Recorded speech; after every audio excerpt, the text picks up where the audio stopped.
Welcome to episode 97 of the Grip Strip podcast, the birthday show edition of the Grip Strip podcast, since your host here has turned another year older.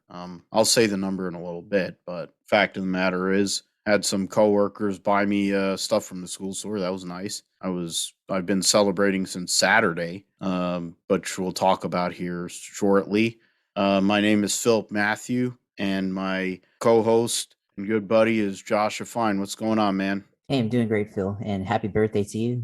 Glad to be able to record and celebrate it with you. It's always great to celebrate a birthday, and of course, you're blessed to be able to celebrate today, and hopefully have many more to come. But you've got a lot to talk about, and we have of course, the NFL Conference Championships and coming up. And I told you previous episode that the San Francisco 49ers that they would beat the Green Bay Packers, and then the Rams would defeat Tom Brady and the Bucks, and that they would face each other in the NFC Championship game in LA. And I believe that the 49ers will defeat them in LA to win the Super Bowl, or to be in the Super Bowl, and hopefully win the Super Bowl in Los Angeles. So it's going to be a great event this weekend on Sunday. Yeah, let's keep manifesting that. Exactly. And you have a head coach now, which we'll talk about as well. A guy very familiar to the Duval nation. They've definitely upgraded in that position compared to some of the recent head coaches. So we'll talk about that. Hoping the 49ers will talk about that. It's been a nice, cool week. Still recovering, honestly, from Saturday because I couldn't believe it was just awesome. Sending Aaron home again is just fun. But we'll get into that. We're going to get into the Rolex 24. Formula E opens up their new season this weekend in Saudi. And we'll get into a bunch of different series, kind of give you a little quick bites, news bites in the roundup. Talk about Supercross, WRC, get a little bowling in there since, of course, it's the anniversary of my first time bowling 27 years ago. And why wouldn't I go?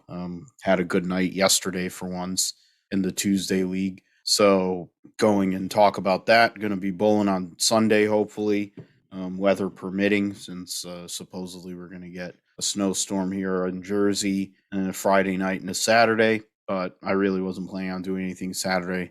Family was coming over to celebrate. So this is basically going to be an 8-day celebration. And who knew that you could make a random number birthday like 37 into an 8-day celebration? But hell, I have.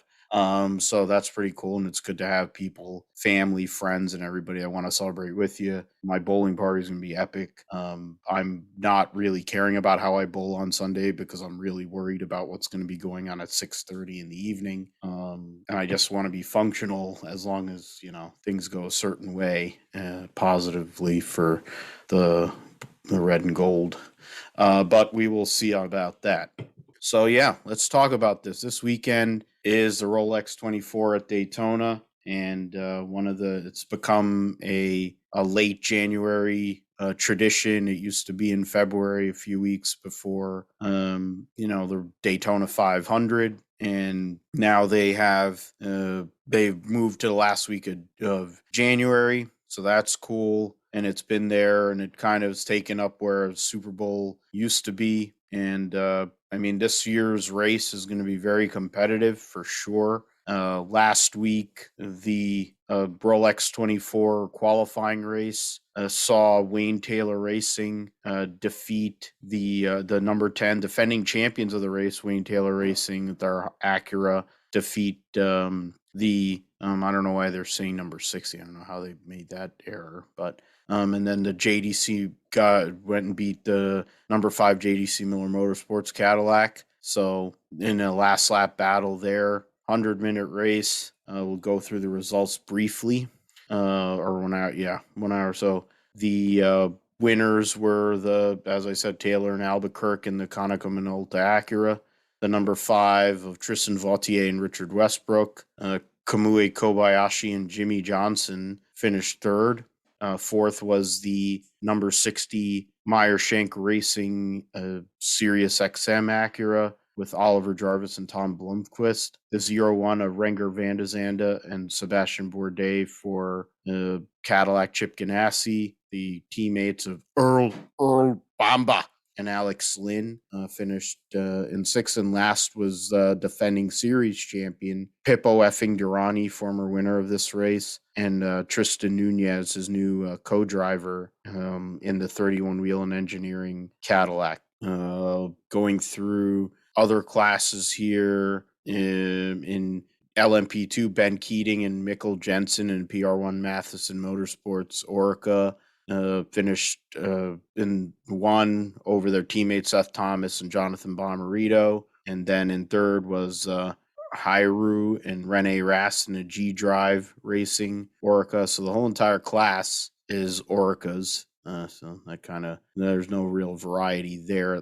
There's more variety in the LMP3 category with Jared Andretti winning the sprint the sprint, whatever you want to call the Roar 424 qualifying race over Krantz and Ori in the number 6 Mueller Motorsports Duquesne. Andretti and Andretti Autosport, they have a Ligier. Fidani Kuno Whitmer for AWA. Kuno Whitmer, the former Viper driver, was a beast in those cars with young Tom Kendall. And a Duquesne finished third. And then we'll go and swap down to GTD Pro, the Lamborghini Huracan of Andrea Calderari and Mirko Bartolotti. Probably butchered that. Won over Andlauer and Piccarello in the WeatherTech Racing Porsche. Matthew Jaminet and Felipe Nasr, now current Porsche factory driver, former driver of the 31 car, in the Porsche, in the FAF Motorsports Porsche, which is a factory GTD Pro effort for this year, and finished third. A lot of good drivers in there. You see former Xfinity Series champion and current driver of the number 2 car in the Cup Series, Austin Cindric, will be driving in the Rolex. He'll also be driving in the Michelin Pilot Challenge, and we'll get into that. Ward and Auer in the Windward Racing Mercedes gets the GTD pole over Miller and Holton and the Crucial Motorsports McLaren. Ryan Hardwick and Jan Halen in the Wright Motorsports Porsche, defending champions of the GTD class, finished third. TV's Townsend Bell, along with Frankie Montecalvo, fourth. There's a deep field there. 22 cars in GTD, 13 in GTD Pro.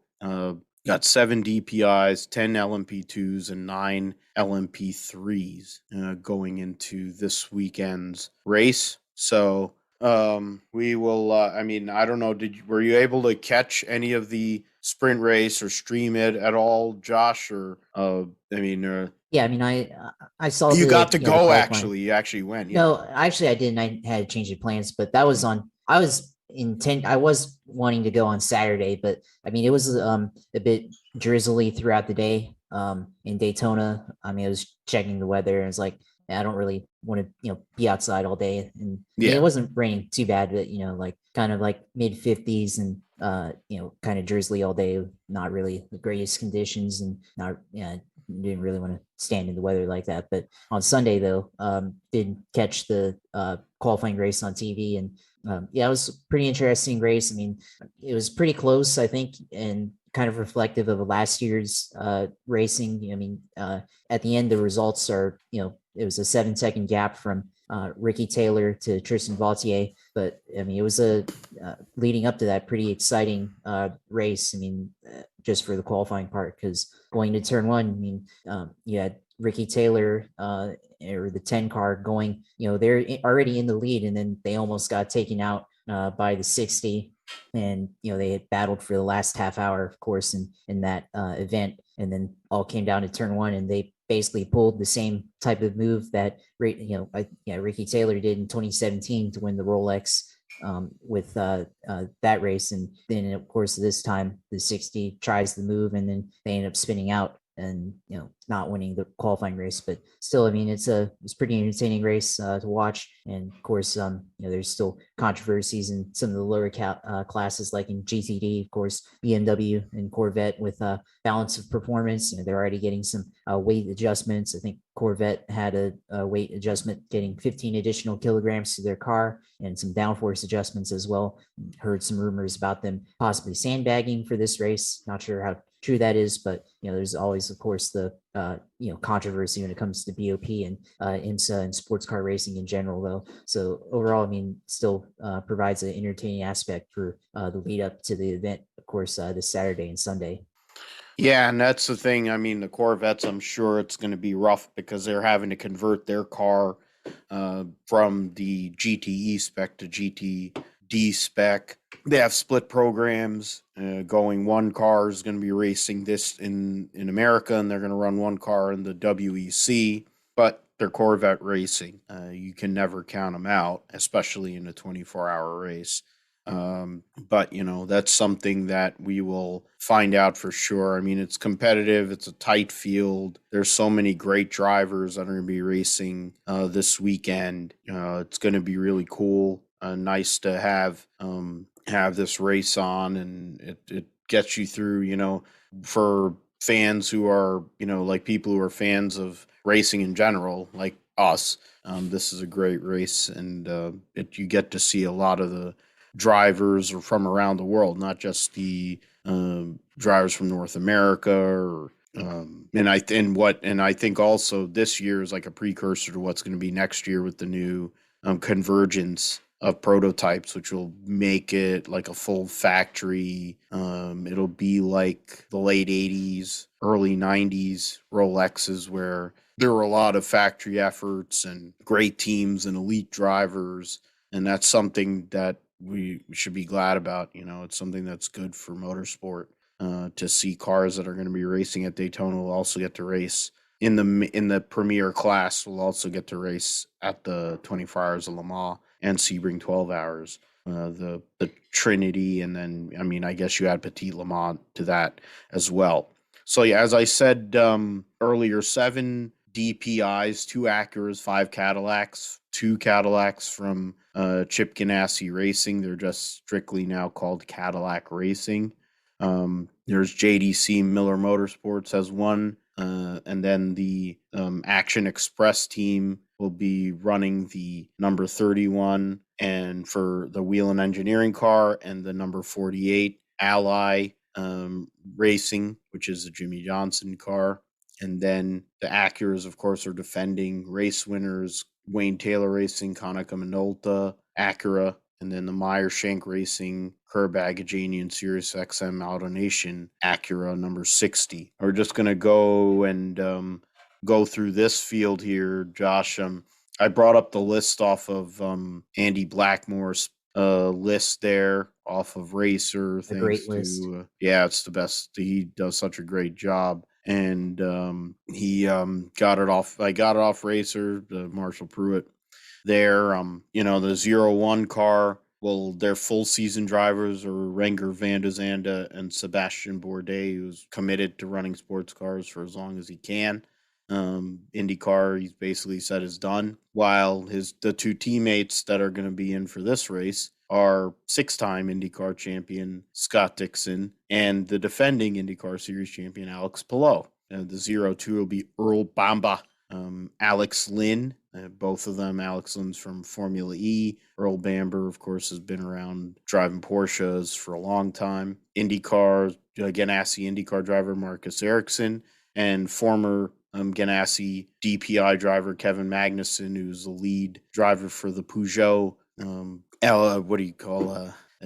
LMDH or LMH program, the 9x8 or whatever they want to call it. He's running as the endurance, as an endurance driver for the Ganassi team. The number 5 car will have the French connection of Tristan Vautier and Loic Duval, but Tristan Vautier and Richard Westbrook are the full season drivers. Duvall and Ben Keating, who will be running in 2 classes. He ran in the 52 PR1 Matheson car in LMP2. He'll also be driving this number 5 car. Defending race winners, as I've said multiple times, Ricky Taylor, Philippe Albuquerque, and the Konica Minolta Acura for Wayne Taylor. Their teammates will be Alexander Rossi and Will Stevens. 31 car will actually be the only team that only has 3 drivers. Pippo Durrani, Tristan Nunez, the full season drivers, and Mike Conway, the endurance driver, who I think he walked away from the Toyota program also. There's a lot of changes going on at the Toyota LMH program. Then the 48, which is a Jimmy Johnson car. Mike Rockenfeller is going to be his full season teammate, or whatever. I'm not full season. He'll be his teammate along with Kamui Kobayashi and Jose Maria Lopez, which is very solid team for sure. He had a great team last year too, but for Jimmy coming back this year, more experience, more downforce, high downforce car experience like he had all last year. I think they're gonna be a sleeper. And then the last car is a number 60 Meyer Shank Racing car, Oliver Jarvis and Tom Blomqvist. The third driver for all the Enduros is Elio Castro-Neves, the 4-time Indianapolis 500 winner, a former champion of the DPI class. And Simon Pagenaud, his teammate in IndyCars, the 2 former Penske drivers, Penske teammates for a long time. Both of them drove for Penske, the Penske DPI program, and now they're driving again in an Acura. Now for Meyer Shank. So, I mean, when it comes to this race, usually, Josh, the Cadillacs have a lot of advantages because of their high torque, being to get through international horseshoe, some of the tight corners they have. They get through when the old chicane was there, I think it was a little more of an advantage. But the turbo car, the Acuras, and last year with the Mazdas, they seem to be a little more nimble. They'll be able to go and get through some of the even the twistier sections, the tighter sections, a little better. It seemed, and that's the thing. I guess that's what BOP is supposed to do, where you take 2 different forms of engines, 2 different chassis, and basically make it so that you can have a very competitive race. And this is going to be a wide open battle. Only 7 cars, but it's very quality over quantity in the DPI category for sure. Yeah, for sure. Especially a lot of great drivers in this class. Most of the famous drivers, of course, and the 01, of course, Scott Dixon and Alex Palou. And interesting branding here because I mean this is basically Chip Ganassi Racing, but I guess they've rebranded to Cadillac for this effort. But yeah, Scott Dixon, Alex Palou, of course, reigning IndyCar champion, Kevin Magnussen, Formula One. We got Ricky Taylor, Alexander Rossi, and then Jimmy Johnson, of course, Miko Biaggi, the Formula One driver, Simon Pagenaud, Elio Castro-Neves, and all those guys, great drivers. But the cars themselves, like you said, Cadillac, high power. So I mean, it's good down the straights, but I think for the Acuras, especially going through the inner loop, going through the international horseshoe, even through the chicane. I mean, I would argue that the Acuras, you said they're more nimble, that those sections of the track favor them better than the Cadillacs. And yeah, that provides great competition. And I guess, that's why we need a balance of performance for all these teams. Of course, it does lead, to very competitive racing. And as we saw last year, several of the cars in this class, any of them could have won, like we saw last year with the 01, the 10, the 48, the 60 last year. And I expect kind of the same performance this year. I mean, already the 10 cars come out of the gate, and with Wayne Taylor Racing, they've come out of the gate and won the pole for this race. So expect them to be one of the competitors, and expect the 01 as well to be a good competitor, and the 60. So all basically the same players from last year should return. Of course, we can't forget to mention the 55 from last year, the Mazda, which is not in this race this year, but had they been in this race, of course, they would have been competitive as well, I feel like. But yeah, it's a great diverse class of drivers, and then still in the other classes as well. as you get lower with even with LMP2. A lot of the drivers there are very competitive as well. And I mean, this is definitely going to be a There's very deep field in yeah, that class as well. yeah. There's basically an Andretti Autosport sort of car there. We'll get into that. I mean, in the LMP2 category, listed how many cars? Seven. I think it's 13. I said so. Yeah, 7, 8, 9, 10. I see 10 there. Okay. There are 10. Thought there was more. Maybe I'm misquoting for LMP3. In the Tower Motorsport, they were in the series all year. Last year, John Ferrano, Ferdinand Habsburg will be the full season drivers. Louis Delatraz and Rui Andrade or Andrade, whatever. Sorry if I screwed up your name. If you're really listening to my show, then God bless you. It would be or our show. It would be interesting. Um, in regards to PR1 Matheson, mentioned them. They got 1-2 finished. The 11 car, Stephen Thomas and Jonathan Bomarito of the Mazda program that Josh mentioned. Of course, they basically Mazda decided to commit to the grassroots level, the MX5 Cup, the other whatever other cars that they have, the to run in different sports, more I guess purpose or not just purpose built or like or not. I'm trying to figure out the word there. I think the Mazda is not commit, at least for now. They're not going to be in LMP, Yeah, which is purpose built. interesting. Yeah, they're going to be more in like one makes or series like SCCA type racing, which makes a lot of sense because of how successful they are there. And Mazda was able to leave on a high note. Harry Tinknell and Jonathan Bomarito have been teammates at the Mazda program. They'll be teammates again in that number 11 car. Ryan Dial and Dwight Merriman, the Aero Motorsport 18 car. They'll have Kyle Tilley there as a third driver. You have Nico Muller, the DTM driver in the high class racing number 20. They're a team that runs in the WEC. Another WEC car with American ties is United Autosports. That's Zach Brown's team with Richard Dean. You have the two Brits and Guy Smith and Phil Hansen, Will Owen and James McGuire, the Americans. So that's a competitive car. The racing team Nederland Jumbo car will have Fritz van Erd, Guido van der Gaard, who's a interesting and funny Twitter follow. IndyCar last year winner in the IndyCar series, Renus VK, and Dylan Murray will be in the car with them. In the 52 wins car, which is Ben Keating, that's the other car that he'll be driving. Mikkel Jensen, Nicolas Lapierre, and Scott Huffaker. Really good driver combination there. Rene Rast and Ed Jones in the G Drive Racing 68. I don't know that guy, Oliver Rasmussen. I think is familiar to me, but I'll know at the top. John Falb, Luca Giotto, who's been in the Formula One driver development through, I think,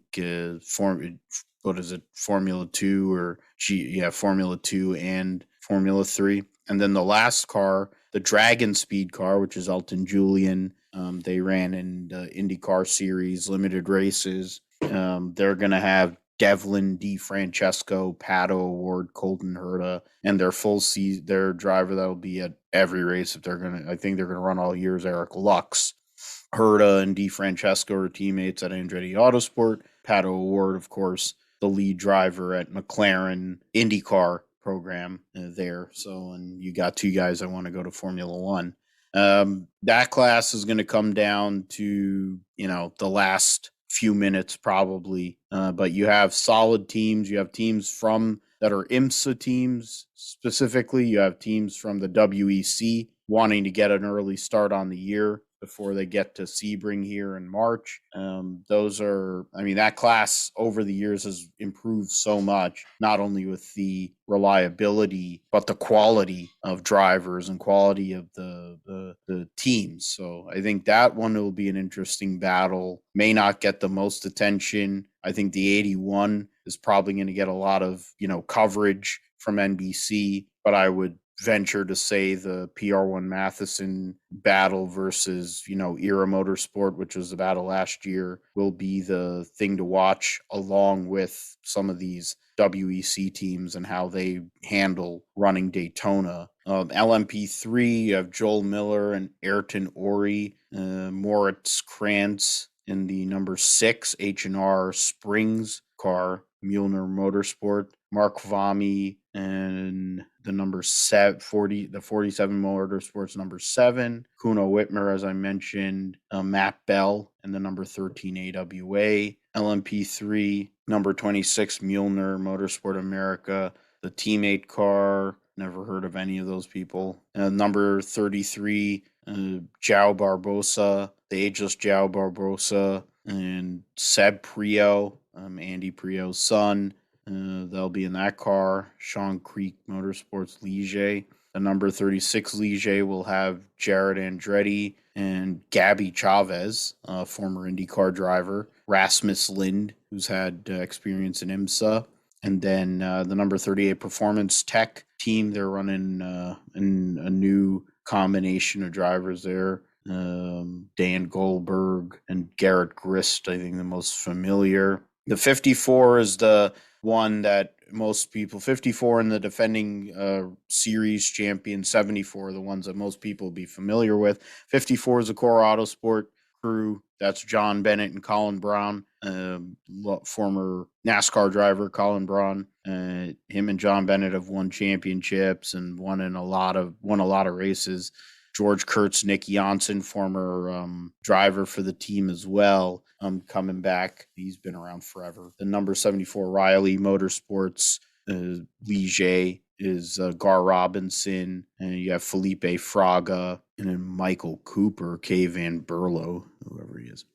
So, yeah, the LMP2 and LMP3 may not have as much flash in regards to big names, but the classes are very competitive. The LMP3 situation, I think it's an invitational kind of thing. You don't have to show up for the teams that are trying to run the full season. So it's a good test session for those teams. They already had a race last week at the Roar. So that's something to see with them. Now, we'll get into the GTD Pro class here, Josh. I'm going to zoom out here for a second. The GTD Pro class is 6, and then another 10. You have 13 cars. You have Porsche, you have Lambo, you have Mercedes, BMW, Aston Martin, Lexus, and Corvette. And so that'll be something. The Corvettes, of course, this is the only time this year that both there will be 2 Corvettes in the field. I think that's what I believe was out there. They're going to be there'll be one in the U.S. and one will be in the WEC. The KCMG Porsche will have Lawrence Vantor, Patrick Pilet, Dennis Olsen, Alexander Imperatori, which is a solid driver lineup. A lot of these teams are running 3. Some of these teams are running 3. Some of these teams are running 4. So it's interesting where, I guess, how those decisions are being made and why they're going with 3 or 4. Corvette number 3, Antonio Garcia and Jordan Taylor, full season drivers, and Nicky Katzberg is their third. In the number 4, Tommy Milner, Nick Tandy, new hire Nick Tandy, with Marco Sorensen, the third driver. FAF Motorsports moving to the GTD Pro category as a factory effort. We'll have Matt Campbell and Felipe Nazar with Matthew Jaminet as the third driver. Jack Hawksworth and Kyle Kirkwood, Kyle and Ben Barnicoat with IndyCar rookie Kyle Kirkwood, who's going to be driving the 14 car. It is a 14 car in this race for Vassar Sullivan, but he'll be driving the AJ Foyt 14 car this year, the Rocket number 14. Interesting combination, WeatherTech racing here with why am I forgetting his name? Cooper McNeil. There you go. Running with Proton USA, Dirk Muller, Patrick Ossenheimer, and Austin Cindric. driving in that car. So that'll be an interesting combination. 3 drivers, so Cindric's going to have to do some work. They're expecting a lot, and of course, we all know Austin Cindric's a great road racer. Ross Gunn, Alex Riberos, Maxime Martin in the harder racing Aston. The BMW team ALL. This year, they're going to be running the M4 with the ugly fucking nose. Philip Bang, Marco Wittman, Nick Yaloy, Sheldon Vanderlinde in the 24, Connor D. Filippi, John Edwards, Augusto Farfus, and Jesse Krohn in the number 25. And then, so WeatherTech has they have 2 cars just based on their own, just in the GT Pro, and then they also are running they're helping and assisting Proton with their effort as well. Okay. Don't want to forget the Risi Competizione Ferrari, Alexander Perguidi, James Collado, Daniel Serra, and Davide Rigon. Very formidable effort. The team that won the Lamborghini. The Lamborghinis have been very competitive in recent years at the Rolex. So it's not really surprising a factory Lamborghini team going and winning. Appelli, Andrea Calderari, Mirko Bottolotti, and Rolf Inishin. Then Cooper McNeil, Julian Andlauer, Matteo Caroli, and Alessio Piccarello. So that's a 79 Porsche. McNeil will also be driving in the 97 Mercedes with Mauro Engel, Daniel Ucandela, and Jules Gugnon. So 2 guys, Engel and Ucandela, I think, are Mercedes factory, and Gugnon, the veteran French driver. The GTD, and so that's GT Pro. Josh, nice field considering there was only like 4 cars, I think, or something most races, or 3 cars at most races last year in what was the LM, what is it, the GT, right, I forget what the hell they called it. It was the GTLM category. Yep, thank you. So deeper field, a lot of good solid teams and drivers, but the Lamborghini won last week, but the Ferrari will be there. You just have to figure the Corvettes are going to be there. It's either that, or they're going to, I don't think they're going to sit there and sandbag when you only have one car. If they were, they're not going to get the help that they really need to make up that much time. But it is Chevy. They're liable to go and sandbag. They did, whatever. That's just the thing.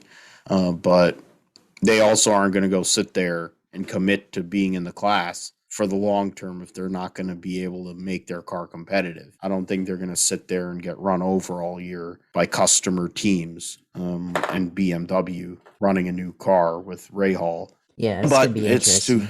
I think there's a lot to be seen with this class.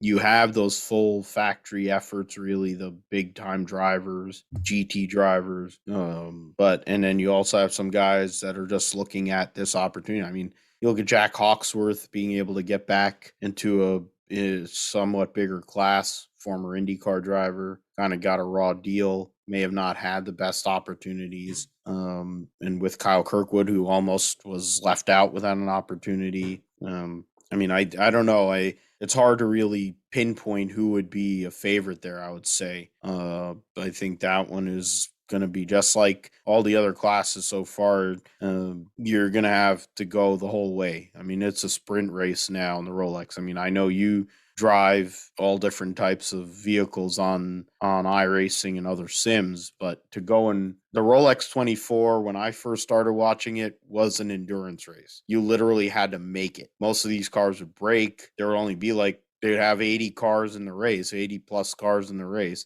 and there'd be 30 by the end of whatever. You wouldn't even have 50%. Some of them would look like they were duct tape specials. Now you need to go. And it's crazy to think that that's how it is, but it shows the improvements in technology and improvements in all these different areas to make these cars just basically be able to race 24 hours like it's a sprint, Yeah, basically you have now what's a sprint race. You're running qualifying laps for the most part in these, not just this race. I feel like Daytona in general, because of the nature of the track, makes it very easy to run qualifying laps because, I mean, as a track itself, it's, I mean, not all that challenging. I mean, relatively speaking, of course, but you have a chicane on the backstretch, you have the NASCAR oval portion, and then of course, I mean, the really only like tough part of the racetrack I feel like is the first turn going, from the high speed like that, going into the inner loop, which is a pretty low speed section of the relatively low speed section of the track. But overall, you're running qualifying laps, and the nature of the track allows you to kind of do that. In the past, I mean, go back to the first Rolex 24 that I think I paid attention to, which is 2004. Dale Jr. and Tony Stewart were going to win that thing, and then transmission broke with like 20 minutes left. Well, no, that's, yeah. 2004 makes me physically ill. It's part of the reason why I didn't like Dale Jr. as a driver, because I think he hit everything but the lottery when he drove the car. And then Tony Stewart had to drive on two wheels. It was a suspension. It was a wishbone or suspension issue, and they had Max Crawford sitting there, and they had a camera on his face, and he's literally freaking out. And he's like, "Man, how am I gonna?" He's always had like this like bad luck or whatever. Stuff would happen. He was connected to the Dyson team, and they won finally, but stuff would happen. And Max Crawford just had this look of absolute fear and like, what the hell? I mean, the race, there was like rain. They had a red flag. It was bad. I always blame Junior for not for why Tony doesn't have a Rolex that year, and then he went and took his soul in the 500 when Tony pulled over with 18 laps to go. For $1 million or $2 million, which is why I've never seen Tony has been angry about water bottles. He's been angry about all kinds of things. The way he handled losing that Daytona 500 after dominating the race, he was way too happy about it. I'm just saying that. I mean, God bless Dale Jr. He's a great podcaster, great announcer, and a great Hall of Famer too with Tony. Tony, I think, won the Hall of Fame, not just, he's a recent Hall of Famer, but I think he won the night with all of his dates. He was definitely styling and profiling like Ric Flair. If you saw the pictures on Instagram, you'd be very pleased. Oh, yeah. And I'd be like, yeah, I am that good. And that's basically what Tony's always done. But at least now he's got a ring on one of them. So, and she drives a car and goes 340 miles an hour. So that's kind of hot. But that 2004 race bothers me. There's certain races that just bother me. I mean, there was a period of time, we're going to get into it with the 500 here in a few weeks, from like 2002 through 2008. Like virtually every year, Tony could have won virtually every one of those 500s, and something would happen. The two biggest races at Daytona, Tony couldn't win, but he won virtually everything else at Daytona. Tony couldn't win the Indianapolis 500 when he was running for one of the biggest teams, but he finally won the Brickyard 400 twice. The 2004 thing just brings back bad memories. But go ahead.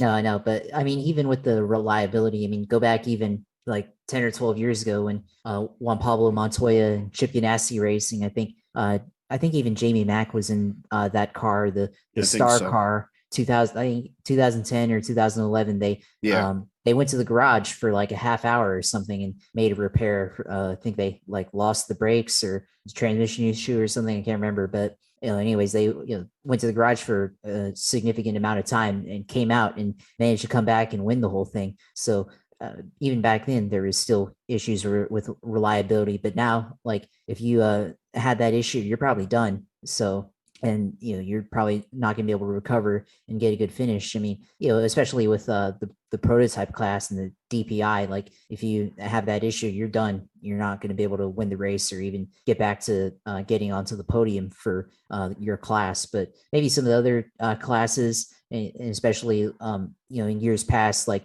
GTLM, LMP3 when it was not as popular, or there's only like a few entries. Like, as I remember, there was one year, there was maybe like 2 or 3 entries in one class, and basically like the 2 of the cars were like basically out of the race. And then there was another car that was like 20 laps behind or something. I think it was probably like 2015 or 2014, like when they went back to the United Sports Car format after merging the Rolex Sports Car Series and American Le Mans Series and all that stuff. But now, yeah, even in the lower classes, it's a pretty tight field. And you talked about it in GTLM, like in years past, it's been like a 4-car class, the Corvettes, and then a BMW and a Porsche. Now this year, yeah, it's definitely going to be a super competitive class. Of course, yeah, I expect Corvettes to be there up in the front. I definitely believe they're probably sandbagging on qualifying speed, but they'll be there in race trim.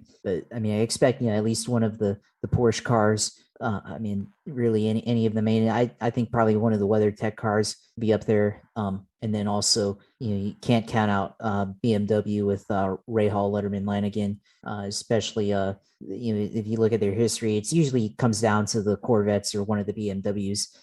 So I think those guys maybe they're sandbagging as well.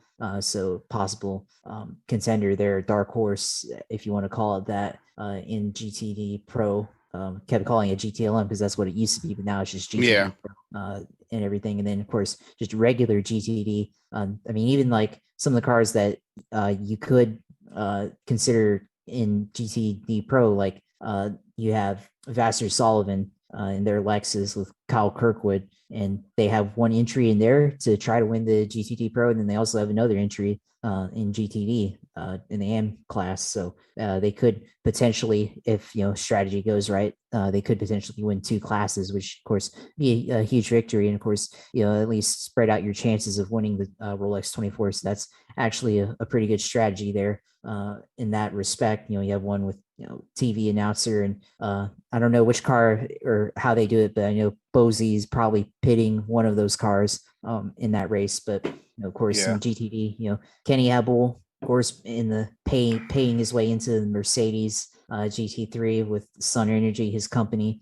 and having a good qualifying speed. I'm looking at the names on this here, but yeah, looks like it could be dominated by Mercedes or one of the Mercedes GT3s, and or possibly Lamborghini, even in GTD. So it's going to be a competitive class, even in the AM deepest class. Yeah. Yeah, the AM class is the deepest class amongst the whole entire field. There's 20 something cars. You got, the Acura number 12 with TV's Townsend Bell. The full season drivers will be Aaron Telitz, Frankie Montecalvo, their endurance drivers Richard Highstand, and Townsend Bell there in the AM car or GTD car. We can't call it AM now, but in the 16 Wright Motorsports, Ryan Hardwick, Jan Halen, Zachary Robichon, who drove for Pfaff Motorsports last few years, and Richard Leitz. So that's a very strong combination. Bill Sweedler, Jeff Siegel in the TR3 Lamborghini. You have Tony Vielander in the AF Corsa 21 Ferrari. And 27 Aston has Ian James, Roman DeAngelis, Darren Turner, Tom Gamble, never heard of him. Ian James, Roman DeAngelis, Darren Turner. So somewhat long time, Darren Turner, of course, long time Aston guy. Ian James, a big part of the effort here. And then the Allegra Motorsports 28 with Daniel Morad, Michael D. Casada, Linus Lundqvist, who is running in the Indy Lights series, and Maximilian Gotz, who's a factory Mercedes driver. The number 32 as Mike Skeen. I always remember Mike Skeen being on Tommy Kendall's, young Tom Kendall's show on Speed Channel, where they were giving guys who, like, I think they were giving hard luck drivers who haven't had the funding or the support an opportunity to drive. And it was like Pontiac something, Solstice, or Pontiac Solstice and other vehicles. And he starred in that. And then there was that, and when Mike Skeen's girlfriend at the time smacked Max Pappas in the face at Mosport, which was great. Stephen McAleer, Scott Andrews, James Davison, sim racer, IndyCar, sports car guy. The number 34 GMG Porsche, James Safronis, of course, the owner there. Urin Bleekemolen, teammate there. So that's an interesting, I don't know what that is, Movo. The Carbon 39 will have Jeff Westphal, the Lamborghini, Corey Lewis, and Robert McGinnis, an Indy Lights driver. The number 42 Lamborghini, Don Young, I don't know, Marcus Paltala. Yeah, I'm not really sure about any of those guys.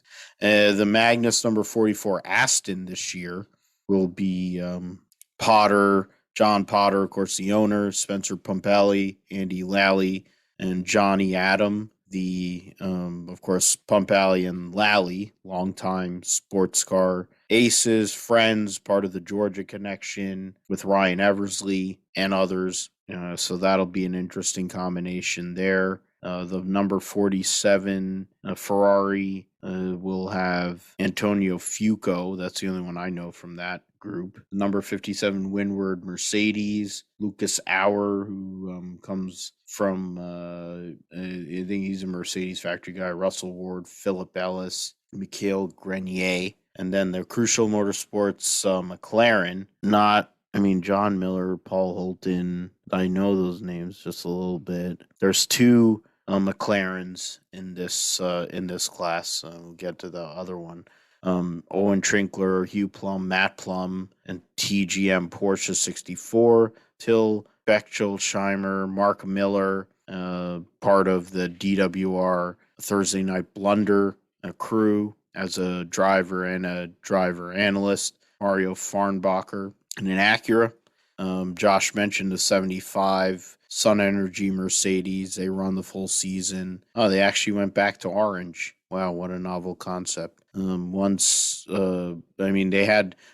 when the Sun Energy car actually was good. They had a good paint scheme, and then they went on Chase Elliott's car, and then they fucked it up with like a blue and art. Like, it was horrible. And didn't Chase win? I think Chase Elliott won his first race in a Sun Energy car. He did. Yeah, and at Watkins Glen. Yeah, and I'm like, that's the worst paint scheme they've had. And then he won his first race, but then it doesn't matter. You could take a shit, right, Chase Elliott in it, and any of them fucks would go and buy it. But yeah, so that's Raffaele Marciello, Luca Stoltz.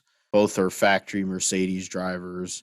Kenny Hable's the dead weight. Jordan Pepper, that's the 70 Inception. McLaren. Yeah, I don't know who any of those other people are. A T3 Lamborghini. There's a TR3 Lamborghini, and there's T3 Lamborghini. Misha Goikberg, who's been in the GTD class for the last few years. Frank Pereira, former IndyCar kart driver, actually. Then you have the Turner Motorsports, the ageless Bill Auberlin, Robbie Foley, Michael Dynan, and Jens Klingman. So that's a good, solid lineup. The Northwest Aston Martin, of course, Paul Dallalana. The money in that, the Northwest part of the deal. He runs in the GT category in World Endurance Championship, and he brings Charlie Eastwood, Nicky Thiem, who are factory Aston Martin drivers, over. The Hardpoint Porsche sees Catherine Legg run with Rob Ferriol. They'll be running the full season. Stefan Wilson will be driving in this car. So that'll be an interesting combination if things fall the right way. I think they have their sneaky pick in this deal. But I think Josh is on in regards to the Mercedes and the Lamborghinis. There aren't that many Acuras. There's only one, actually, it looks like. One Acura altogether, which is kind of a shame considering how competitive the NSX was. Porsche, Lamborghini, and Mercedes are going to be the ones to watch here in the Rolex 24. Before we move forward, there are other standouts in the Michelin Pilot Challenge. You have Sheena Monk, Kyle Marcelli driving in number 3 Toyota in the Grand Sport class. Tom Long, number 6. Trent Hinman is going to be running in the Aston Martin number 7 with his teammate, which I'm not even going to try to pronounce that guy's last name. Andrew Davis in number 8 Porsche. Going to go over here, look at some of these. Colin Brown will be in a 21 Riley Motorsports Toyota.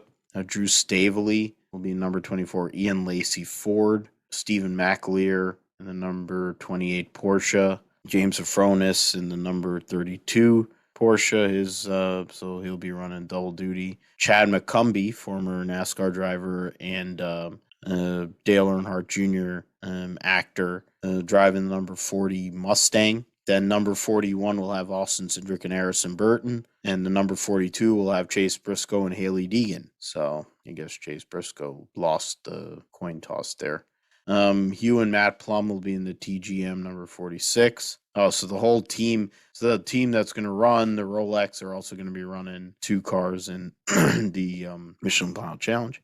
Billy Johnson, who used to be married to a very chesty woman, ran for Roush Racing, Core Motorsports Mustang, Eric Foss, Murillo Racing Mercedes, and Michael Cooper and Robin Liddell and the Rebel Rock Racing Chevy, and Spencer Pumpellian will be the number 83 Porsche, Al Carter and number 92 BMW, the Black Swan Racing Porsche. We'll have the Bleeca Mullins and Tim Pappas, number 540, Robbie Foley, Michael Dinan, number 96, Turner Motorsport BMW, and the number 95 will have Bill Arberlin, Dylan McIvern, and Tyler McQuarrie, former drifter and drag racer, will be in the number 93 Carbon 718 Porsche. When it goes to the touring car TCR category, a lot of Hyundais, as we talked about last week. You'll see the number 1 defending series champions of Taylor Hagler and Michael Lewis in the Brian Herta Autosport, Curb Agajanian Hyundai Elantra. Then the number 2 Ryan Norman, former Indy Lights driver. I'm trying to look through that, man. And the number 33, the one to look at is Mark Wilkins, and of course Robbie Wickens making his racing return. Michael Johnson running a team with help from Brian Herta Autosport and Steven Simpson in number 54 Hyundai. Ryan Eversley, Mike Lamara in the number 73 LA Honda World Honda Civic. And then you'll have, I'm trying to look through, Parker Chase, number 98 Hyundai. So they've switched over to the Elantra, which is cool. It's interesting. So that's the field there. I mean, do you have any thoughts or picks off the top? I guess we can pick overall. I think overall winner, and let's get the picks started for 2022 in regards to racing. We'll do the overall. So assuming it'll be an DPI car, who do you think? And then I guess the other one we'll go with is GT Pro category. Who do you think will win there? Yeah, I mean it would be very statistically impossible for a DPI car to not be the overall winner of the 24, but it would have to be one of those. But I mean, I look at the 10 Wayne Taylor racing car. I mean, great. I mean, all these drivers are pretty great, but I mean, they of course are the fastest so far, but I mean, I don't know if they can pull it off and go back to back. And I feel like I like the 0-1 with Van der Zandt, Scott Dixon, the Iceman, Alex Palou, and Sebastian Bourdais, Seabass. So I'm going to go with the 0-1. I like that team, and I feel like they have good pace overall. They probably would have won last year too. They ended up having a flat tire with about 10 laps or 10 minutes to go. So I think they end up pulling it out overall, and everything. LMP2, it's hard not to go against I'm going to go with the Dragon Speed 81. Of course, there's going to be a lot of coverage there Colton Herta, the IndyCar drivers. Basically, it's the Super IndyCar team for Andretti Autosport plus Pato from McLaren there.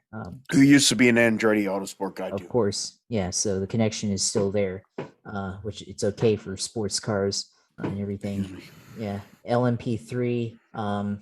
Probably just roll with the Andretti Autosport kind of again in the actual Andretti Autosport car with Jared Andretti 36, and then you got Gabby Chavez, Josh Burden, and Remus Linda in the 36 Andretti Autosport. GTD Pro, I'm gonna go Chevy and go with the three and Jordan Taylor, Antonio Garcia, and Nikki Casper there. And then GTD, we'll go. Yeah, it's a tough one because there's a lot of cars in here that you can pick. But I mean, I just stick with one of the Mercedes cars, and I'll go with Windward Racing number 57. Just start off from the pole and go stay up at the front for the race. Yeah, those are all solid picks. I felt like you were gonna go one. I had two picks in my head, and I was thinking you were gonna go one way, and you were leaning there, and then you switched to my other pick. So I'm just gonna go with the Wayne Taylor Acura. I never thought a few years ago that I'd be rooting for a Wayne Taylor car, mainly because I really can't stand Wayne Taylor, but his kids are cool. And they're both really great race car drivers. But now he runs an Acura, so I have a reason to root for him. Alexander Rossi, when he has a bit between his teeth, is one of the best racers in the world. He got to Formula One. He's won the Indy 500. He's been one of the most competitive drivers. He's had a rough patch. He's basically become like Ryan Hunter-Ray, with like bad luck. But you have Taylor and Albuquerque, which is a formidable duo, and Will Stevens, who has a lot of experience in open wheel cars and also in sports cars. They're a very strong driver lineup. I honestly, I'm not going to pick a Cadillac, so it was either going to be them or I was going to pick the Meyershank car. I don't think the Meyershank team has four brand new drivers this year, so it's going to be hard. If they had continuity, I think I would have probably went there, but I'll go with the 10. The dark horse, I'm going to do like my old buddy Adam from yesteryear and all the old podcasts I used to do. The dark horse, I think, is a 48 car because of how strong that lineup is. In regards to LMP2, I'm gonna go chalk. I'm gonna go with the number 52 PR1 Matheson car. Ben Keating used to drive the Viper, have the Viper program in GTD, and he's a really great AM driver, and he has a great team with him. So I think it's gonna be they're gonna win that, and the dark horse pick to me in that sense would be, and I don't even think they're really a dark horse, is the 22 United Autosport car of one of the teams that comes out of Europe. In the LMP3, I'll always pick Core Autosport. I've been a fan of Core Autosport for a long time. Always respected Colin Braun. He's a really good driver. I kind of got a raw deal in NASCAR. The 54 and the 74 are going to be they're the full season battle, really. There's a lot of good cars in this class, performance tech as well, but the 54 and the 74, I think it'll come down to them. I forgot to, Josh, you mentioned the 81. I think they'll get the coverage. I think the 29 will get a coverage, but in the end, the OGs are going to go and get it done.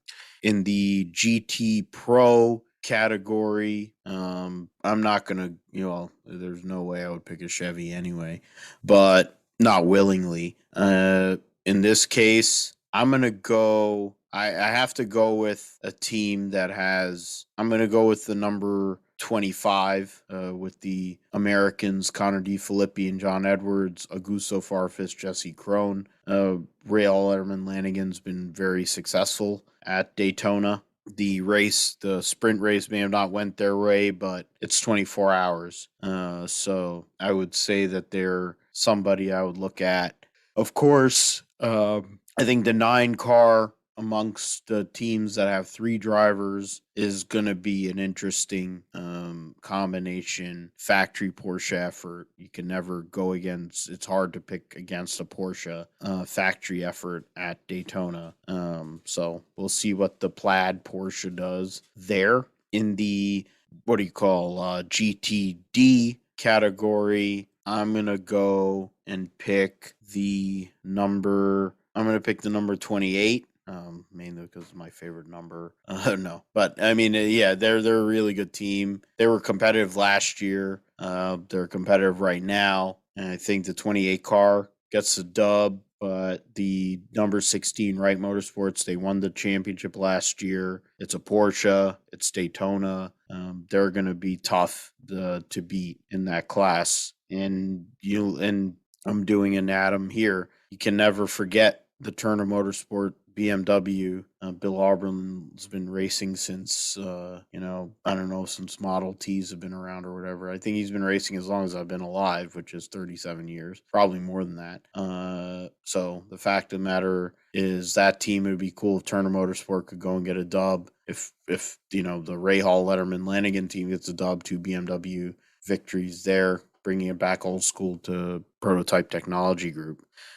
So we will see what happens with the Rolex 24. We'll go over that next week. What is it? From there, we get into conference championship week. The reality is, what is it? Joey Burrow goes into Tennessee, knocks off the number 1 seed, Tennessee Titans, with his Cincinnati Bengals. Brian Tannehill turns into Miami Dolphins Ryan Tannehill, or what he was basically in the second half of the season, which was an ordinary quarterback. And even with Derrick Henry's return, and the fact that there wasn't really a whole lot of touchdowns there, it was Evan the Leg who did a lot of the work for the Cincinnati Bengals to get them into the AFC Championship game for the first time since, I think it was 1989. So that's 88. When 88, 88 when freaking George Esiason or whatever the fuck Boomer, because I think it was Anthony Cumia and Boomer Esiason went to high school, the same high school, and he would go and call him by his government, and Boomer Esiason beat his ass. So yeah, Cincinnati Bengals into the AFC Championship game after being Tennessee Tuxedos. Rough way to end the year. Tennessee did get the number 1 seed, but really it was like a smoke and mirrors number 1 seed, which was proven the next day. The Niners started out rough, gave up an opening drive touchdown. Dante Johnson was getting torched by Aaron. And then after that, the Green Bay Packers had the momentum. For a lot of the game, they looked like they were going to win it. But special teams, you have 2 of the worst special teams units in the NFL playing against each other. Green Bay special teams is worse than the Niners, which is scary to think considering how bad the Niners special teams is. We don't have a punter. Wishnowski's a fucking hack. Jermichael Hasty is like an aneurysm waiting to happen when he does anything with a football. They had Travis Benjamin back there, which is also kind of sketchy, but it's not as bad for punts. Richard Hightower, I think, is like one of Kyle Shanahan's friends, or else the guy who wouldn't have a job. Robbie Gould did his thing, though. He proved once again, kicking in the NFC North for as many years as he did, proved very valuable there. The special teams was the difference. The Niners blocked one of Mason Crosby's kicks, and then the punt block that Hufanga went and returned for the touchdown was a difference. And D'Amico Ryans, who probably won't get a head coaching job, even though, he's proven that he's worthy this year of taking this unit to a top 10, whatever, in a lot of stat categories. And they were 3-5 week 8 after 9 weeks in the season, and they've been 9-2 since. A lot of credit has to go to D'Amico Ryans and the way he's called defense. I wasn't very keen on how he called defense in the final drive against Dallas, but the game plan he had after that opening drive by Rogers. He held him down. He held the likely MVP of the league to 55 yards in the second half, which is epic.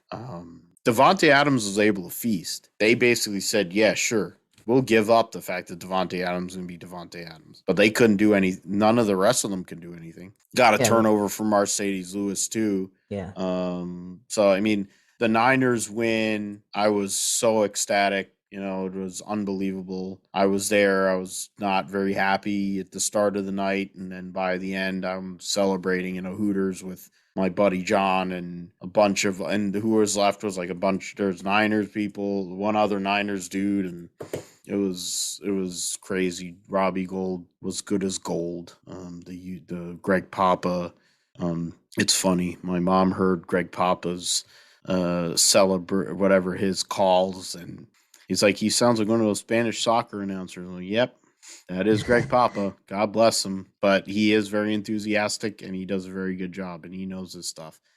He's the opposite of like John Sterling and Susan Waldman. Or any Yankee announcer, or most of Knicks people too. But they went through the games on Sunday.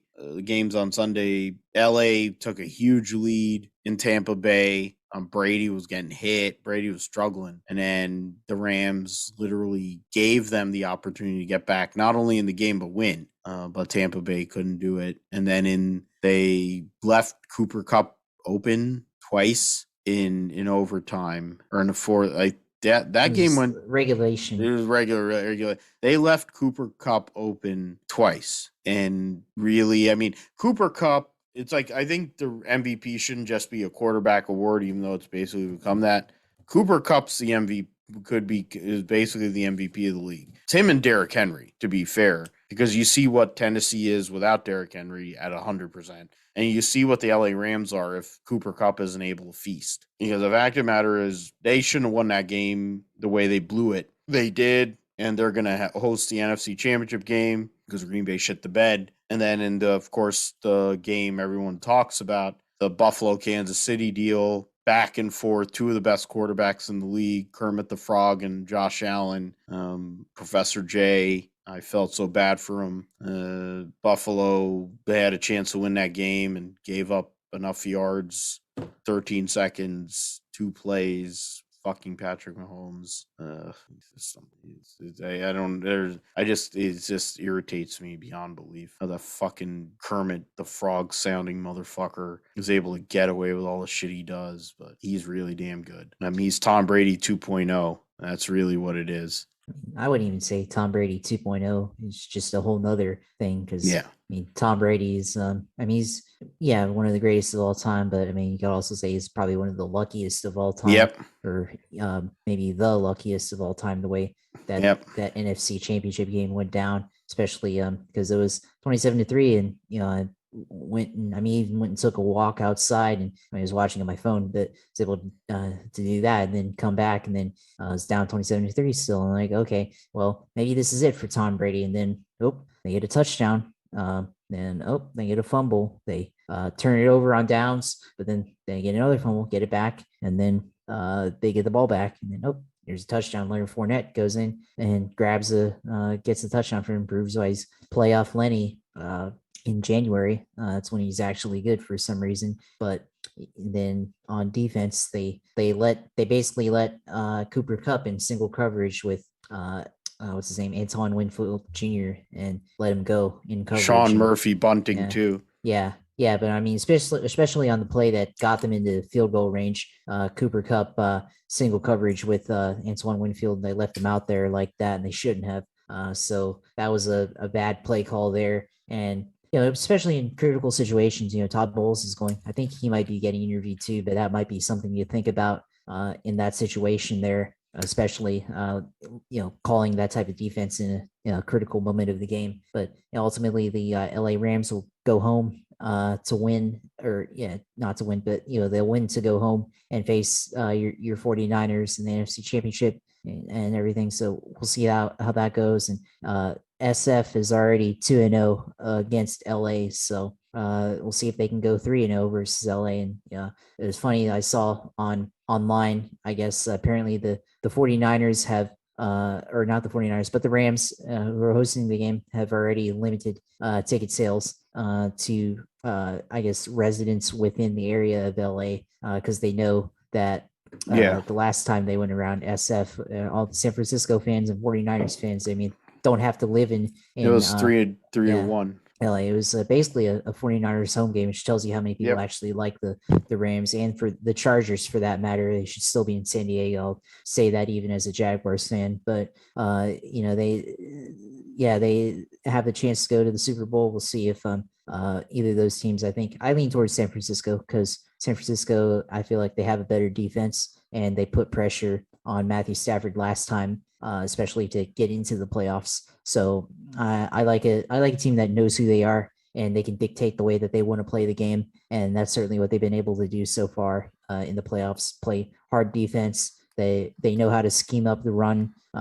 Jimmy Garoppolo is suspect, but he when he's able to he's able to get in a groove, he's able to do something. I mean, we saw how he was able to go out and basically get his team into the playoffs so far, and for the first half, 3/4 of the Cowboys game, he was on it, and then the fourth quarter it kind of came apart. But even then, like he was pretty serviceable. This past game, of course, cold weather and everything, so maybe you can give him a pass on that. But still, it took the special teams to win the game for the 49ers against the Green Bay Packers. And then, of course, on the AFC side, of course, Bills Chiefs is the big game that everybody's talking about. And yeah, who knew that Gabriel Davis, he's a UCF product and was really good there. And then, of course, going out and getting all those points, 5 touchdowns. It's probably the greatest performance in a playoff game for a wide receiver that didn't win or wasn't on the winning side. Yeah, 3 tutties for Gabriel Davis. They left I him think he had open. 5. Well, Did he he? had 5. He had 5 touchdowns in the game, and he had like 200 yards receiving. Look it up right. All right. Look it up right Yeah, now. I'll check it. Yeah, but keep going. I'll check Yeah, it. yeah, but yeah, he had probably the greatest game ever for a wide receiver, and definitely should have deserved to go on to win. But the problem was is the Bills defense got got super leaky in that game. So 4 touchdowns. 201 and 4. Yeah, but still probably one of the greatest games ever for a wideout. Epic. Yeah, so in the playoffs, but yeah, I mean what they had to do is they kick it short of the end zone, force them to return the ball, and ideally you have them get tackled like around the 15 to 20 yard line. But they weren't able to do that for the Bills against the Chiefs, and then that gave Patrick Mahomes enough time, and then they failed to play good defense. They basically protected the end zone.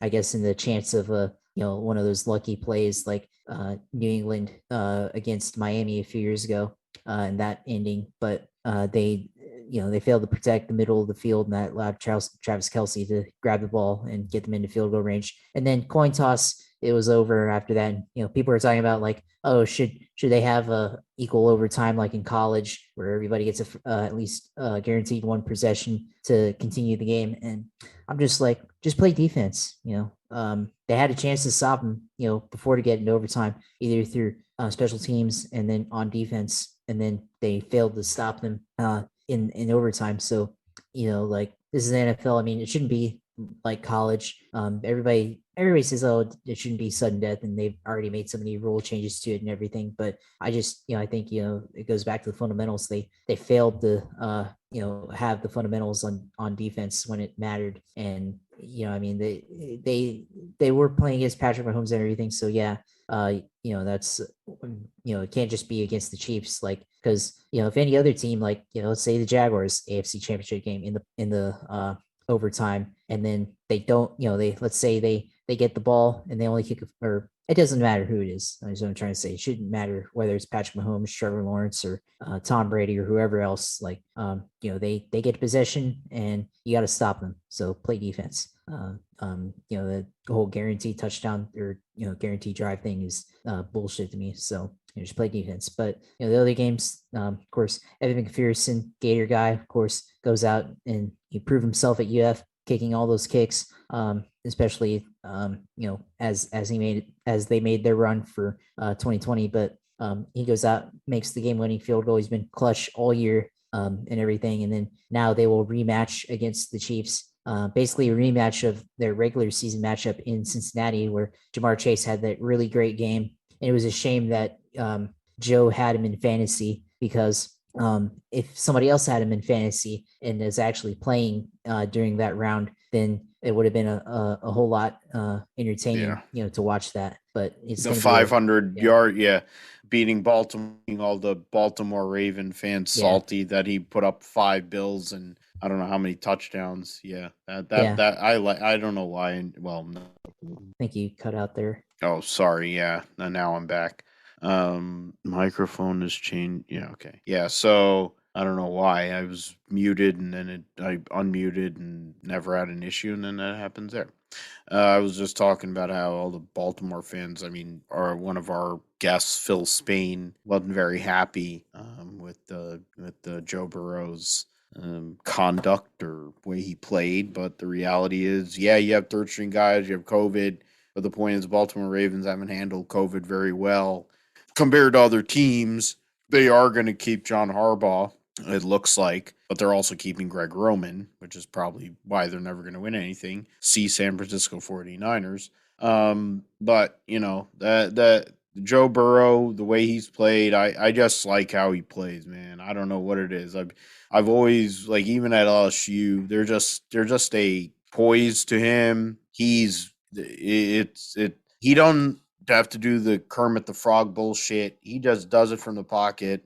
They have to freaking get him an offensive line, and that MFer could break every Cincinnati Bengals record, period. He's the face of the franchise. The Bengals need to protect him like put a great wall in front of him, period. That kid could make the Cincinnati Bengals. I mean, JD sitting there hooting, making all kinds of noises, watching the Bengals laugh, crying like an idiot. It's because of him and Jamar Chase, who's a freaking nut job. And I say that as a Debo Samuel, Mark, and whatever. Jamar Chase is ridiculous. So, I mean, that game on Sunday, everyone's going to pick Kansas City. It's in Kansas City. Kansas City wants to go and beat them. But he threw for 400 plus against Kansas City and beat him. And now he's like, oh, I'm free rolling. I don't give a fuck. And all the guys on the Bengals are going to be like, I don't. Because the fact is, they know the Kansas City Chiefs defense is very, very suspect. It always has been suspect. That's part of the reason why Patrick Mahomes has to do all the shit that Patrick Mahomes does. Jerick McKinnon, who miraculously, once he left the 49ers, became healthy again, which is bullshit, now has become a big part of their offense. But their whole deal is about, woman beater, Tyreek Hill and Travis Kelce, who's a womanizer and isn't really a tight end. He's an overrated wide receiver. And that's where it is. And then they'll run the ball a little bit. It'll be interesting to see what that dynamic is in that particular game. It's going to be a tough game for sure. I mean, I want to see Cincinnati win. It would be cool. It's been this whole dynamic, the way the Niners, they went through Dallas, which is a long-time rivalry, Green Bay, long-time rivalry, divisional rivalry, and coaching connection rivalry this week. And, whatever happens, God willing, if they can get there and they get to play Cincinnati, who they've beaten for 2 Super Bowls in the 80s with Joe Montana, that would be something too. I mean, also the redemption arc, if they can somehow or another exorcise the demon of the Super Bowl a couple of years ago and beat Kermit the Frog in Kansas City. Either way, the point is get there. That's my thing. I mean, Josh, I don't know what your picks are. I mean, I know one side of my picks. I want to see Cincinnati. I think Kansas City is going to win. The NFC Championship game, I feel like I know what's going to happen, but you just have to play the game to really know what's going to really come off there. Yeah, I mean, I agree with you. I want Cincinnati to win the AFC Championship game. And you said earlier that Patrick Mahomes is Tom Brady 2.0, and I will say that Joe Burrow is Tom Brady 2.0. He's got the same kind of poise that Tom Brady has when, everything's on the line.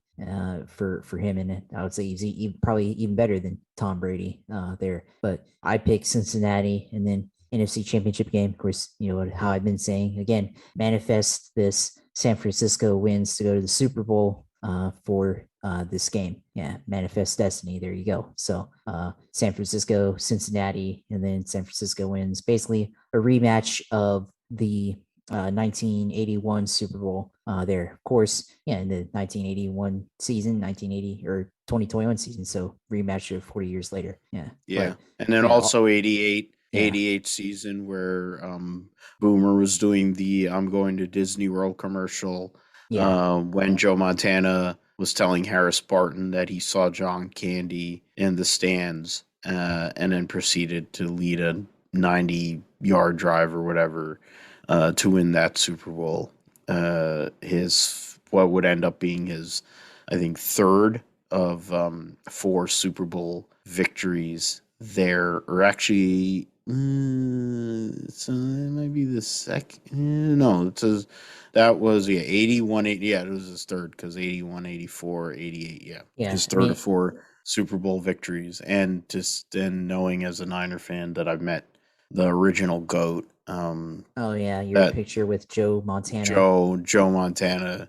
And we're coming up on the anniversary here in a couple of days of my favorite player of all time, Steve Young, setting the Super Bowl record of 6 touchdowns here on the 29th. I have to look up Super Bowl 29 off the top, but that was a great night for me as a fan. It was January 29, 1995. So I was 10. I turned 10 a few days before, first time I ever bowled.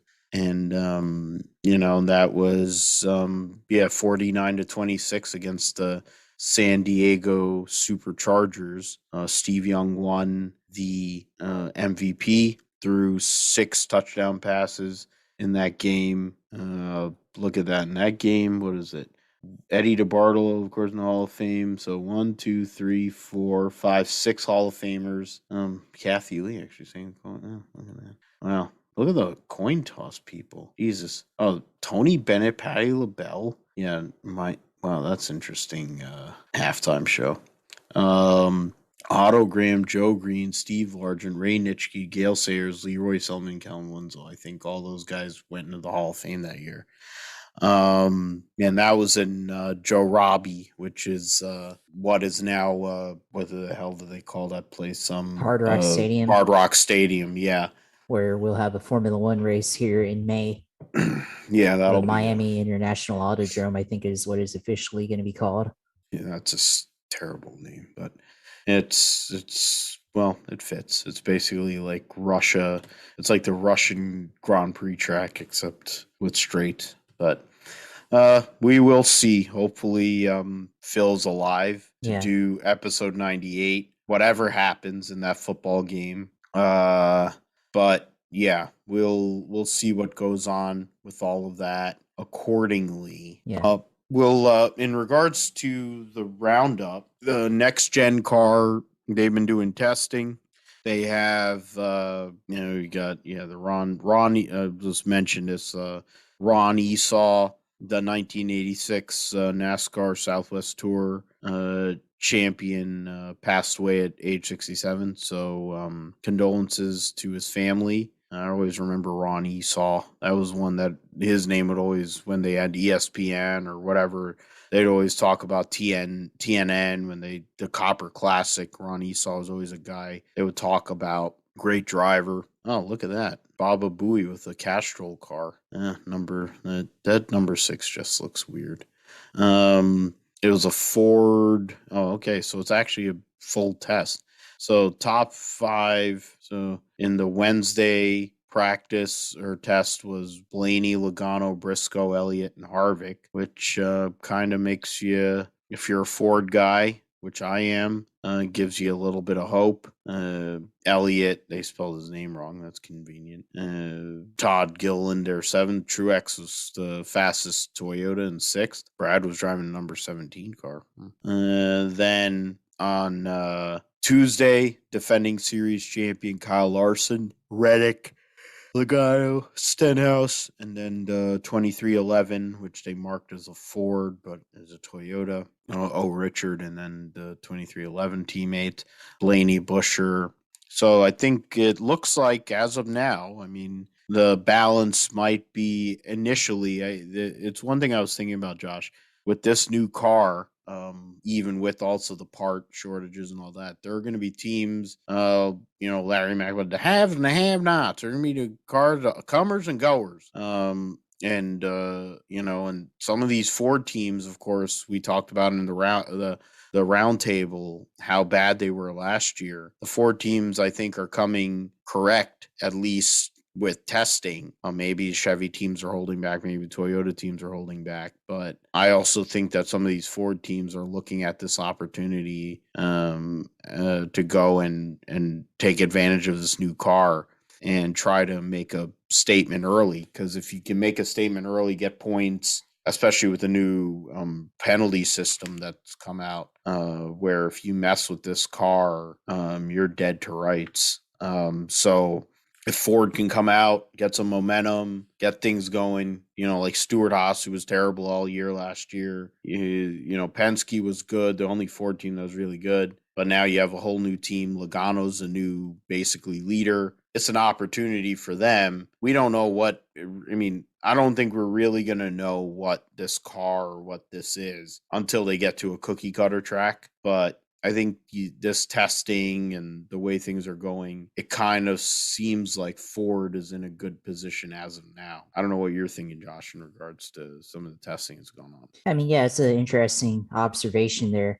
Especially with the way the Fords have come out. Ryan Blaney and Team Penske, Joey Logano, even Chase Briscoe, they're top three in practice today, and it's a indication that maybe Ford's going all in on this year. Last year they weren't really up to par with Chevy and Toyota, and maybe it's a thing where they just went and focused on the future and kind of stopped. Because remember, in the beginning of the year they talked about front row being more competitive, and some other teams freezing kind of their development for 2021 and just focusing more on 2022 with this new car. Well, maybe now we're seeing the fruits of that here, especially with Ford sweeping the top three in times on day 2 of testing. And then overall, they had 1, 2, 3, 4, half. Yeah. So half of the top 10 in practice or in testing for, it was only 18 teams, but they had half of the top 10 in speeds there in practice time. So that could be something to look out for here. Still, Hendrick Motorsports is still pretty fast. They had the fastest Chevy on Wednesday. Chase Elliott, of course, Chase Elliott also spun out in practice. So shows you how they're still trying to push the car, find the limits of what they can take the car, and even just coming off of what it used to be turn 2, now it's turn 4. Even coming out of that, you can still spin the car out, and luckily no damage and everything, especially with the parts shortage. So you're able to still continue on, just change tires probably. That of course is also supplied by NASCAR, so helps them there. And day 1, Kyle Larson was Kyle Larson had the best time on day 1. Tyler Reddick was second fastest on day 1 as well. So, and then Ricky Stenhouse in 4th fastest. So still, even there, it's interesting that the Chevys are still finding some speeds. And then of course, even on day 1 of testing, Fords took a lot of the spots in the top 10. Even the 23, which is somehow mislabeled as a Ford on J-Ski's site rather than a Toyota. There somehow that happened, but they were the best Toyota on day 1, and they weren't quite as fast on day 2, but still expect good things from Toyota as well. So overall, maybe we see Ford come out on top, and after Daytona, once we get to the real races, but maybe even Daytona as well, because they've been strong there historically. But maybe in the early part of the season, we see, especially Team Penske going out and dominating some of these races in Cup. You got on with some of the races and road courses coming up early in the season. There's a possibility of Cindric getting an early victory. Of course, Blaney had a career year last year, and Logano with Paul Wolf. You figure at some point that's going to click and it's going to take off. Because Logano, I mean, most people hate him, but the guy can drive. And Paul Wolf's one of the best crew chiefs in the sport. Him and Brad only winning one championship and not winning, all the big races. Because I think Wolf had already moved over a couple years ago when Brad took off the 600, took off Brickyard. So they hadn't won those big races, and he finally, in Darlington too. So that was something that hadn't been there. So I mean, those two, that combination, they're going to be relying on that 22 car. 12 car, they have a new crew chief, Hassler, who was familiar with Blaney, but still, that will be time. And then, of course, with Cindric, he's a rookie, and that's going to be a transition. But I think the car and the way the car is going to suit him much better than a lot of other guys in the series because of his experience running a different road racing cars. So that's something we will see. We'll find out. I'm curious as to what the racing really will be the first couple of weeks. The race they will be talking about the Clash next week, which will have all the chartered cars in there, and then we'll also get into Daytona. But I don't think we're really going to see true tough racing, wheel to wheel bang wheels and all that stuff until we get to the second race of the year, because they're trying to avoid, destroying equipment since there really isn't a whole lot of equipment. We didn't get into that coaching carousel bit, but it doesn't matter. Well, you guys, Jacksonville, it sounds like Byron Leftwich is coming back home. Yeah, it does sound like that, but sounds like maybe it's not going to be, the signing is not going to happen as quickly as what we thought it would, because it sounded like last night that it That was it a was in. 100%, like, all they had to do was sign the contract, and looks like maybe talks over the contract have kind of stalled or whatever, and they're still coming to discussing terms on the contract. And now apparently they're going to interview Nathaniel Hackett, a former offensive coordinator in 2017, on Thursday for a second interview. But it does seem like all indications that they still probably will hire Leftwich, but they, I guess, sometimes, you go through the job interview process. You gotta, go through everybody before you make the hire, and everything. But, the Jaguars do have a problem controlling leaks in the building. Of course, when you can leak to some fan, as such as Dilla online, and then he can, basically just masquerade with a Haji Beats profile picture and tweet out. I mean, what is true news? I mean, he's doing accurate, he's about as accurate as you can get with Jaguars news. But the way that it is, like, they're able to leak out this news. It gains a lot of traction. People are all happy and everything. And then, a day later, you're kind of pumping the brakes somewhat, and like, okay, hold on, we got to still talk to everybody before we make a decision. And that still shows the decision making on the Jaguars end and everything, with the way that they do stuff. And I mean, I still have confidence that they're going to hire Leftwich, but they just got to weather through some bumps, I guess, before they can make the official signing. But I mean, from the people that I trust and everything, still sounds like all indications are that they are going to sign Byron. Just, maybe not today, maybe by the end of the week or something. I don't know, or next week. I don't know. We'll see what happens.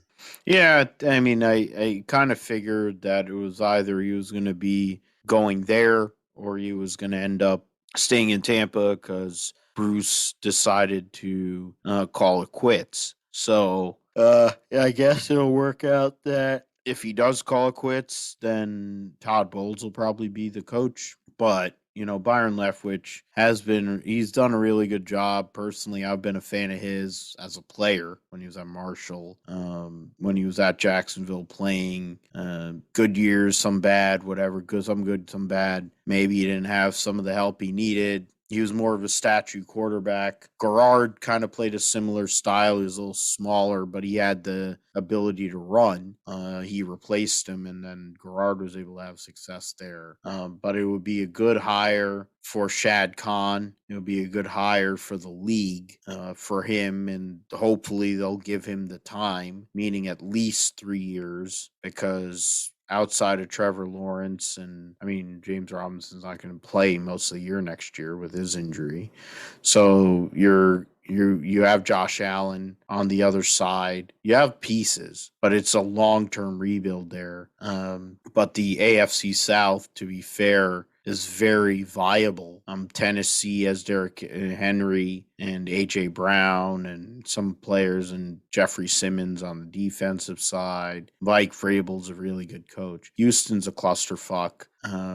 Indianapolis, we don't know what their quarterback situation is, but they have one of the best running backs in the league. So the Jacksonville Jaguars aren't that far away, in theory, if they can make some moves and make some good decisions. Problem is Trent Baalke's still there. And that's where I would be worried personally. Same way as the Baltimore Ravens have Greg Roman. And that's part of the reason why Lamar Jackson, other than his stupidity of being a COVID-idiot, why he can't stay healthy. But I think the Giants are going to end up getting Brian Daboll here shortly. I think they're going to have to, from somebody I work with who's like the biggest Giants fan I've ever met. I've been around plenty of Giants fans. She knows everything. She knows everyone. She wanted the Buffalo Bills guy, the assistant GM, Adam Peters, I think is his name. Adam Peters got him, and then they're gonna probably get Brian Daboll to go and fix Daniel Jones. John Mara has basically said we've effed him up. The fact that John Mara and Steve Tisch don't give a fuck about football might also help. But yeah, I think that'll be that'll be a hire there. Good hire. He's been I think he would have gotten a job last year, similar to Bob Saleh a couple of years ago when he was in the Super Bowl. Didn't get a job. Then last year, Niners shit the bed, and then he got a job. In this case, it wasn't shitting the bed as much as just the timing. But Daboll, I think, minus having to do a Rooney Rule token interview, which is part of why the Rooney Rule isn't as effective as it should be. They need to make people do 2 interviews with 2 different candidates that are diversity candidates, and then maybe the Rooney Rule might have a little bit more meat to it. So I think those are 2, that are going to be there. New Orleans with no Sean Payton, that's going to be big. No quarterback, bad cap situation. Last 2 years, the Saints have lost Drew Brees and now Sean Payton, which is basically the 2 pieces that really put the New Orleans Saints into relevancy. And their existence being the New Orleans Saints is in large part because of those 2. And now neither of them are there. They don't have a quarterback. Draft pick situation isn't great. Michael Thomas, we don't know where he is anymore. There's a lot of problems. I'm thinking Cam Jordan's going to be the next guy to go, and then you have no identity. The New Orleans Saints are going to go back to what they were prior to Peyton and Breeze showing up in 2006 probably, unless something miraculous happens. That's an interesting team because they're kind of ready. They have opportunities. If I'm a diversity candidate, I want to go there. But does Gail Benson want to hire a diversity candidate?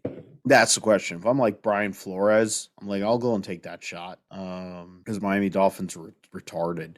Getting rid of him. But Chicago, you have Minnesota, New Orleans. There's so many jobs. Now I think Dallas Cowboys might make a decision in regards to McCarthy. Dallas Cowboys fans are fans of people I talk to. They're Dallas Cowboys fans. They hate Kellen Moore. And I'm like, I'm not going to take Kellen Moore slander as a Boise State fan. In the end, Mike McCarthy is the final decision maker. You can say he's the offensive coordinator, but Mike McCarthy is the head coach. He's the problem. That and Jerry Jones Jerry Jones is the biggest problem with the Dallas Cowboys, but then the coaches he hires are never, most of the time, never able to really push through. He had Bill Parcells, but then Bill Parcells is washed up anyway, and he's in a lot of ways overrated. But he doesn't want strong-minded guys. He got rid of Jimmy Johnson for that reason, and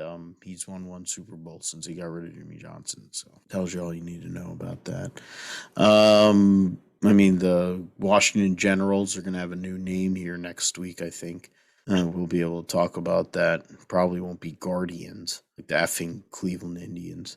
But I'm trying to think who else has a coaching vacancy. The Raiders do. Raiders are viable. That's something that I think if the Mark Davis had any intelligence, you'd go and hire a guy like Flo. Some of these other, like Leslie Frazier would be a stabilizing force there. There are other coaches. I mean, my thing is, I'm just hoping nobody goes and gets D'Amico Ryans or gets our Niners GM, assistant GM, because he got interviews for the Giants and people thought he might have gotten it. So I'm kind of worried about losing people the way that we've lost people the last few years.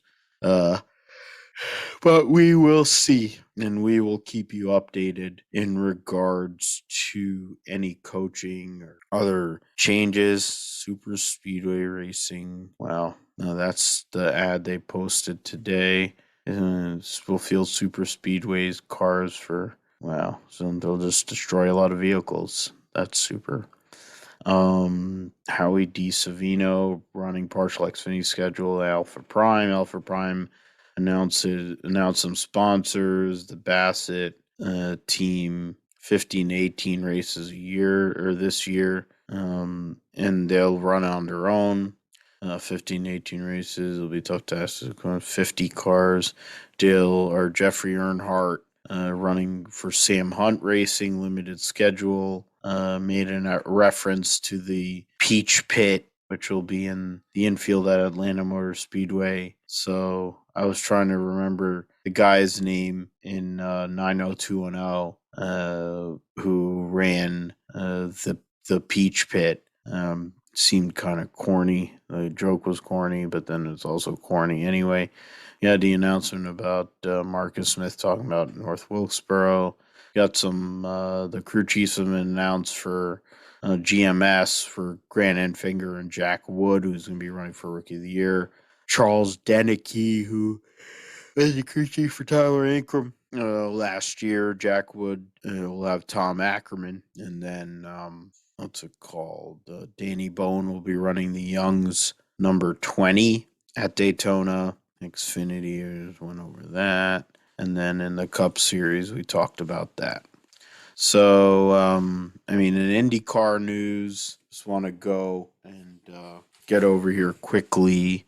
Button or Hamilton will race in F1 in 2022. Yeah, I figure he will. I doubt he's going to go away in the way it worked out anyway. Or at least I hope he will. It was his birthday a few weeks ago there, Lewis Hamilton. You're talking about news like Vince Granatelli passed away a few days ago. We're trying to talk about nothing new in the last week in regards to Indy cars in Formula One. There will be no fans or TV coverage at the first preseason test in Barcelona. There's other than that, you're talking about. Yeah, I mean, there really isn't anything more there. That's interesting. Going into IndyCar, we talked about the guys that are going to be running a Rolex there. But otherwise, nothing crazy going on in the IndyCar series. Penrith, GR Grove Racing, Reynolds and Lee Holsworth. Oh, okay. Reynolds and Lee Holsworth will be teammates at Penrith Racing in the V8 Supercars. Okay. Trying to go and get into and Christina Goodyear. Yeah. So X44 we'll have the same combination of Sebastian Loeb, 9 World Rally Championships, 80 wins. He finished second in the Dakar and won his 80th race, which we will talk about here in a second, at the Monte Carlo Rally in his first race for Ford. They almost won the championship last year, the Lewis Hamilton Extreme E team. So that'll be interesting. See if they can come back this year and win with Loeb and Christina Gutierrez. The Formula E season opener will take place this weekend at Diriyah in Saudi Arabia, which will be another year. There have been changes going on in Formula E, of course, and trying to go and make sure that for teams that struggled last year, if they can come out and actually do well, that'd be good. I have to bring up some. Do you have anything in regards to any of the Formula One or Formula E? I mean, AlphaTauri and Alpine. There's going to be some. There's more reveals. Dates have been posted there, Josh. I mean, it looks like all of most of the teams already now have some of their dates announced of when they're going to reveal their 2022 car. We're going to see what their liveries look like as well. Looks like, for AlphaTauri, for Alpine, they'll be revealing their car Monday, February 21. AlphaTauri gonna release their car on Valentine's Day, February 14. Haas could possibly release their car earlier than that, potentially. First live test from February 23 to 25. So looks like all the cars now are beginning to announce their launch dates. So it should be exciting to see, what these cars look like, what their liveries are going to be. What are their differences going to be, especially with this new car? What are some of the design innovations, if there are any, that we could potentially see, and how are they going to deviate, I guess, from the original, formula that they've been given and everything. So that should all be pretty exciting to see. That'll be something to look at as we, get into Formula One, of course. When will Lewis decide what he's doing? It's got, like Ayrton Senna circa 1993 vibes going on there. But we will see what goes on or how that goes. I just want to get into the Formula E season preview. We have 11 teams, 22 drivers. We have, I'm trying to find teams and drivers. You can't get the full name, which is killing me. So we'll get into just the drivers. Avalanche Andretti, they're the former BMW team. I think Avalanche is some sort of crypto thing. Jake Dennis and Oliver Askew will be the drivers, so an American driver will be on the grid for the Andretti team. The two American teams, of course, here with the Dragon, Penske, and Evo, Penske Autosport, which will have Sergio Sette Camara and Antonio Giovinazzi. DS Techeetah will have two-time champion Jean-Eric Verne and former champion Antonio Felix da Costa, former Andretti driver. Envision Racing will have Robin Frines and Nick Cassidy. I think they have an Audi. They had the Audi power unit. The Jaguar TCS team will have Sam Bird and Mitch Evans. Mahindra Racing, Oliver Rowland and Alexander Sims, both from England, with the rumor that they'll have a team and they'll have a race in India, so that'll be cool. Coming next year. Nick DeVries, defending Formula E world champion, and Stoffel Van Dorn, part of the Mercedes EQ team in their last year in Formula E.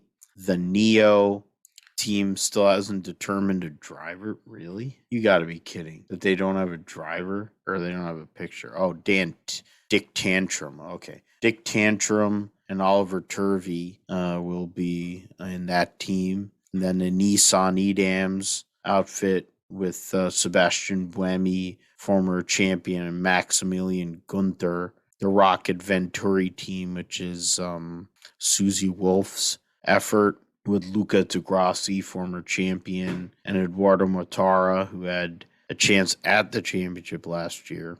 Tag Heuer Porsche Formula E team will have Andre Lauderer and Pascal Verline in the cars there. The Nissan team with 17 wins. Well, DS Tachita 14 and Envision 11.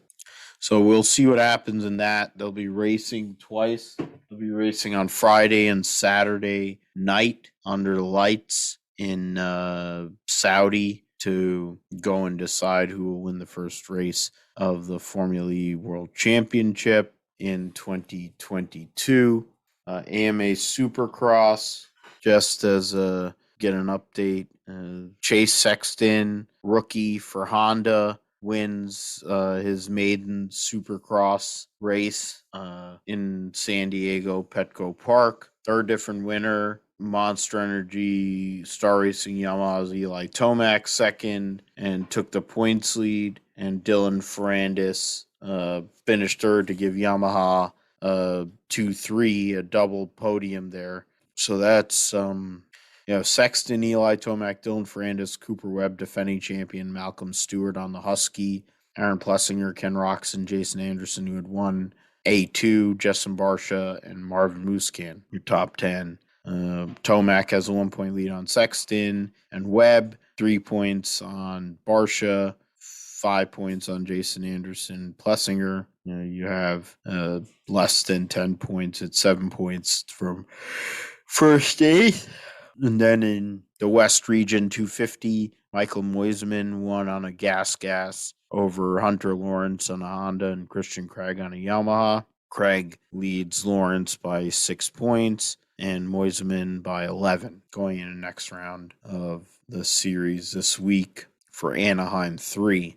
WRC, as I mentioned earlier, Sebastian Loeb won his 80th World Rally, another Monte Carlo Rally win, which is crazy considering he's not a full-time driver anymore, and he went and got the W there at Monte Carlo, which is one of his premier famous best races that he does, which is just amazing to me.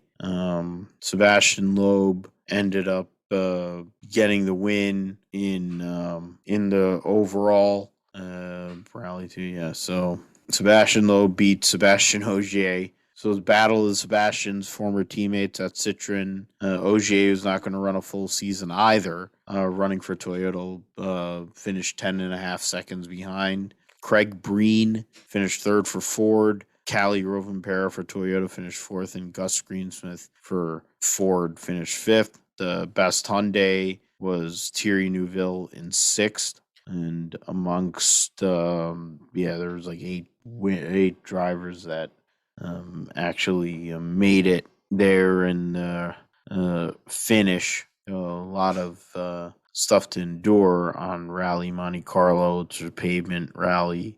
So that'll be something. Next race will be in a month's time at Rally Sweden. So that will dictate how things go. Then they'll have a longer break, a couple-month break to Croatia, which will be a full pavement rally. The Rally Monte Carlo, they say, is mixed.